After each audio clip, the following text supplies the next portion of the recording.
বাংলাদেশের সঙ্গে সম্পর্ক নিয়ে যা বললেন ভারতের পররাষ্ট্রমন্ত্রী এস জয়শঙ্কর বলেছেন, বাংলাদেশের রাজনৈতিক অস্থিরতা তাদের অভ্যন্তরীণ বিষয়, কিন্তু তাদের সঙ্গে যে স্থিতিশীল সম্পর্ক ছিল তা এগিয়ে নিতে আগ্রহী ভারত, কেননা প্রতিবেশী দেশগুলো একে অপরের উপর নির্ভরশীল। মঙ্গলবার 17 সেপ্টেম্বর ভারতীয় সংবাদ মাধ্যম এনডিটিভিকে দেওয়া সাক্ষাৎকারে এসব কথা বলেন জয়শঙ্কর।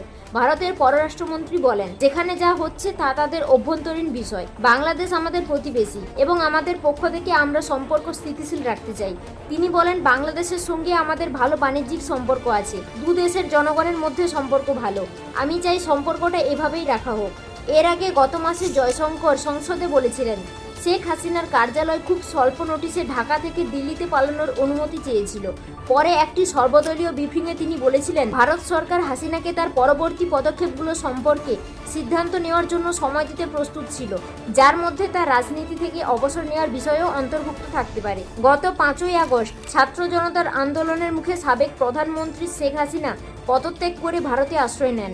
তিনি লন্ডনে রাজনৈতিক আশ্রয় চাওয়ার প্রত্যাশা করেছিলেন, কিন্তু ব্রিটিশ হোম অফিস সূত্র এনডিটিভিকে বলেছে, তাদের নিয়মনীতি কোনো ব্যক্তিকে আশ্রয় বা অস্থায়ী আশ্রয়ের জন্য সেই দেশে ভ্রমণ করার অনুমতি দেয় না।